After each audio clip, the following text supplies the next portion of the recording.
van a resucitar? ¿Quiénes son los que serán los segundos y los terceros y los consecuentes frutos de la resurrección? Aquí tenemos que volver a la respuesta que dimos a la primera pregunta. ¿Quiénes son? Los que confiaron en Jesucristo. Los que confiaron y le entregaron su vida a Jesucristo. Los que confiaron en que es cierto lo que la Escritura dice. Otra vez en Juan. Yo soy la resurrección y la vida, dijo el Señor Jesús. El que cree en mí, aunque esté muerto, vivirá. Esta promesa en particular es en donde los cristianos encontramos el mayor consuelo cuando estamos ante la muerte de un ser que amamos o cuando nosotros mismos enfrentamos la posibilidad de morir. Porque esa promesa nos asegura que si confiamos en Jesucristo, seremos uno de los incluidos en la lista de resucitados que encabeza Jesús. Hermanos, este es un consuelo real. No es un consuelo ilusorio. Una cosa muy curiosa es que quienes niegan la existencia de Dios, quienes no reconocen que el Señor Jesús es Dios mismo, e incluso se burlan de nuestra fe, la mayoría del tiempo lo hacen solo basados en su escepticismo. Quiero decir que asumen cosas que en realidad no saben, porque no están informados. La mayoría de las personas que se profesan ateos jamás ha leído la Biblia. Jamás. Porque si la hubieran leído, sabrían que hay más de 318 referencias. Fíjense, más de 318 referencias hace la Biblia al retorno triunfal de Jesucristo. Más de 318 veces la Biblia dice: Jesucristo va a regresar y va a consumar el reino. Jesucristo va a regresar y va a llevar con ellos a los que confiaron en Él.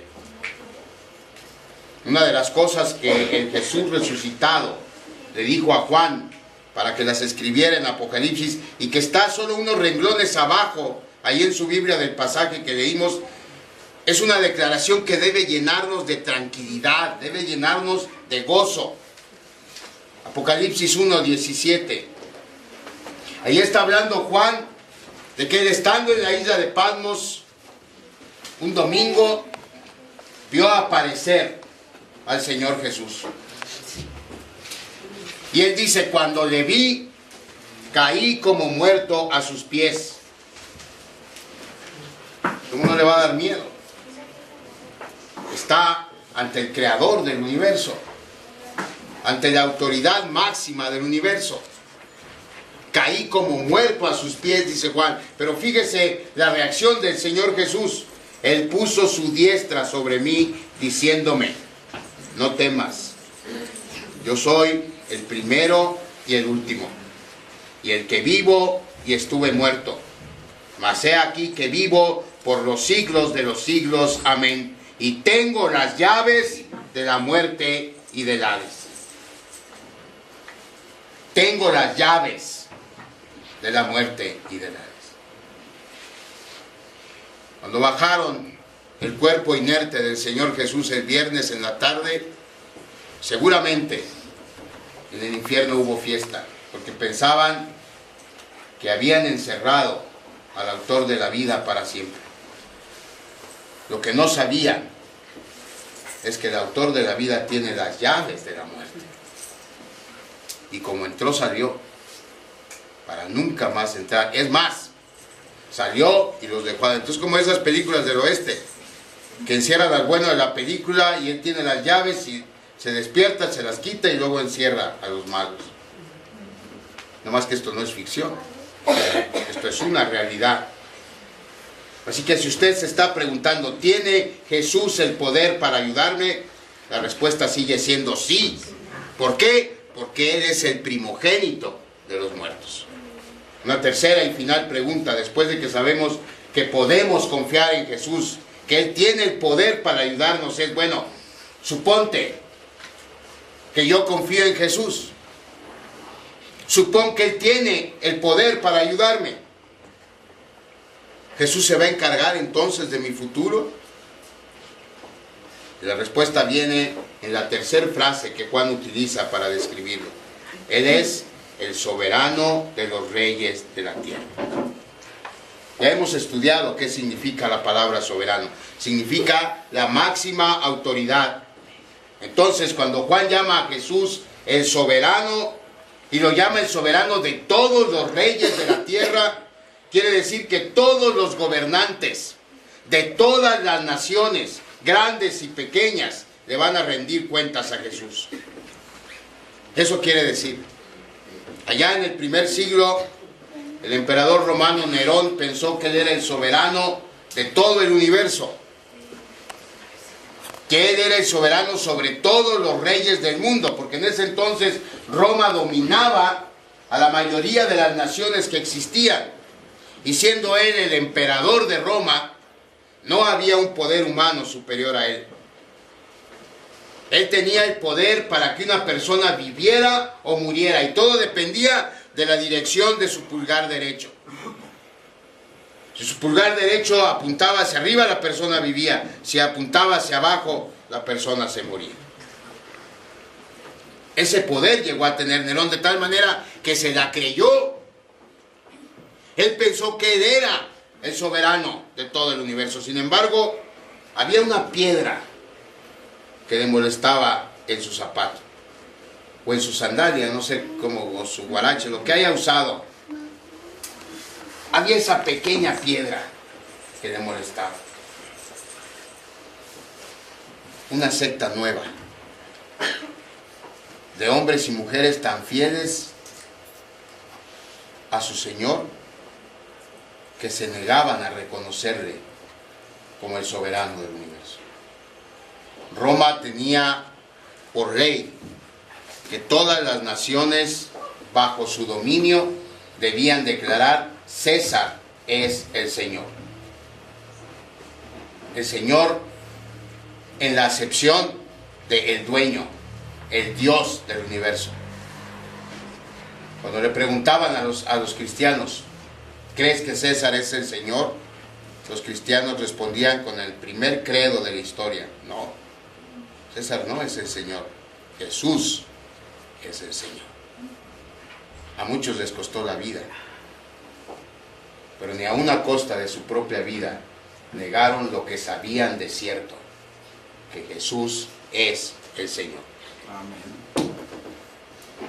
César, pensando, Nerón, en terminar con esta secta, mandó a aprisionar a dos de sus principales representantes, a Pedro y a Pablo, porque pensó: si los mato, esta secta se va a acabar. La tradición dice que Pedro y Pablo murieron el mismo día, uno crucificado de cabeza, otro decapitado. ¿Eso terminó con la fe cristiana? Por supuesto que no. 2000 años después, es la fe que profesa el mayor número de personas en el mundo. ¿Y qué pasó con Nerón? Nerón terminó suicidándose por miedo a sus enemigos. ¿Y qué pasa ahora con el que se creía el soberano del universo? Es el nombre de muchos de nuestros perros, Nerón. ¿Y qué pasó con el apóstol Pablo? Mi hijo se llama Pablo. Mi papá se llama Pablo. Mi hermano se llama Pablo, en honor del gran apóstol de los gentiles. Esa es la diferencia. ¿Quién es el Señor? ¿Nerón o Jesús? Jesús es el Señor. Jesús es el soberano y reina sobre todos los demás gobernantes del mundo, aún hoy en día, hermanos. Él es el soberano, y todos los gobernantes del mundo le van a dar cuentas a él. Así se llame Barack Obama, o se llame Angela Merkel, o se llame Benjamín Netanyahu, o se llame Enrique Peña Nieto. Todos le van a rendir cuentas a él. Todos ostentan el poder en sus naciones porque Jesucristo lo ha permitido. Pero un día los va a llamar a cuentas por ese poder que les entregó. Y no solamente tiene el poder y reina sobre ellos, reina sobre los que le antecedieron a estas gentes y a los que lo van a suceder. Es cierto, el mundo actual es un lío.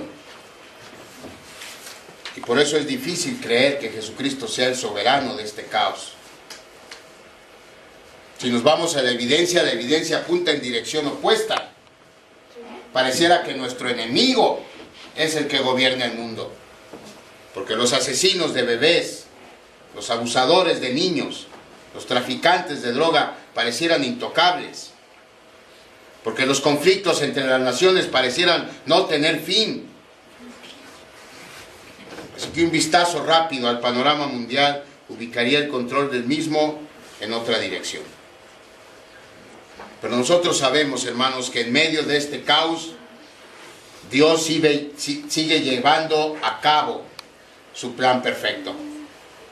En medio de este caos, Dios sigue salvando gente, sigue haciendo milagros, sigue haciendo patente que Él tiene el control del universo. Ciertamente es incomprensible para nosotros en algún momento, pero los que hemos confiado en Jesucristo y le hemos hecho Señor de nuestras vidas, sabemos por experiencia propia que nada pasa sin su consentimiento. Que todo lo que Él permite que pase en nuestras vidas, bueno y malo, tiene un propósito. Un propósito bueno, santo y justo. Y lo sabemos. Y no necesitamos que nos cuenten, porque lo hemos vivido en carne propia. Y algo más que sabemos. Él siempre tiene cuidado de nosotros. Y sabemos además que un día Él va a regresar. Él va a regresar para tomar el control del universo. Sabemos que el día llegará en que la promesa de Filipenses 2 se cumpla y toda rodilla de los que están en el cielo, de los que están en la tierra y de los que están debajo de la tierra, toda rodilla se va a doblar y toda lengua va a confesar que Jesucristo es el Señor.